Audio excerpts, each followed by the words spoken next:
No, you spoke briefly on the fact that there were no women running for panel at the time, and since then, there's now 3 women, I think, on National Executive, including a new co-option. But you also were involved in setting up the Young Fine Gael's Women's Network. Mm-hmm.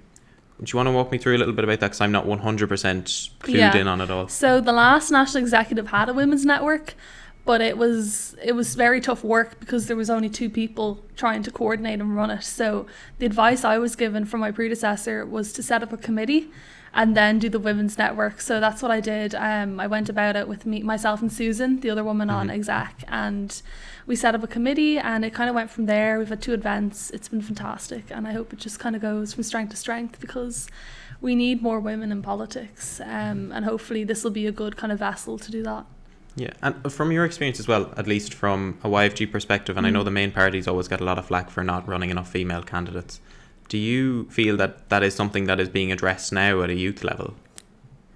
I mean, yeah. I mean, it's difficult because if you can't see, you can't be. So I suppose Frances Fitzgerald was a trailblazer, being, the woman Taoiseach.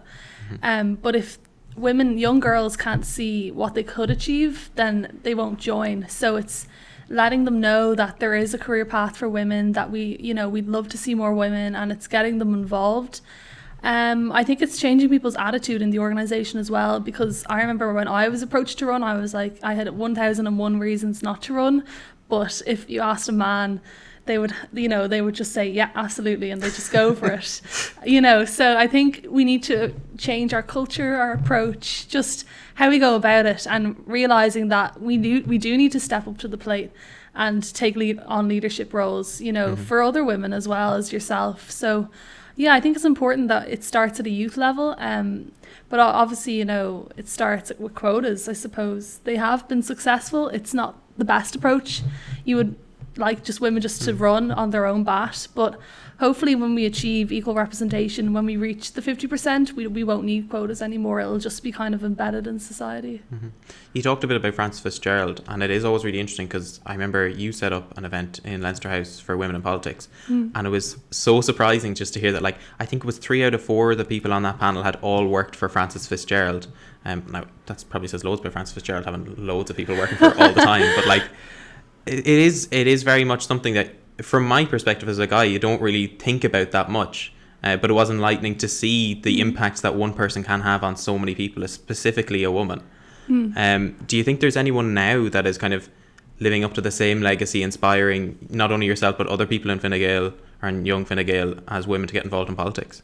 Yeah, I mean, all you need is that one role model, that one person. And Frances was in my constituency in Dublin Midwest, and she's such a trailblazer. We had 2 women in Fine Gael running in the general, and we're doing so well with gender balance. We've a woman chair, so you can really see the effect of having Frances in the constituency and what that has done for women.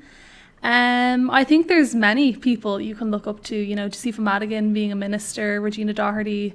There's just so many women in Fine Gael you can look towards for inspiration.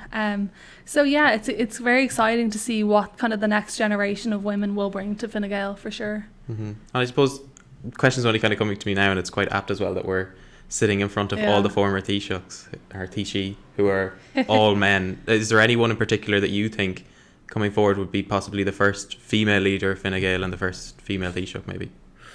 Can't say. I hope keeping it's a woman. Keeping the cards close to your chest. I have to be politically neutral, but no, I think it'd be fantastic to see any woman of Fine Gael, become leader and hopefully become Taoiseach someday. Mm-hmm. So I think that's something that is very reasonable to aspire to, given the talent in cabinet and in the parliamentary party at the moment.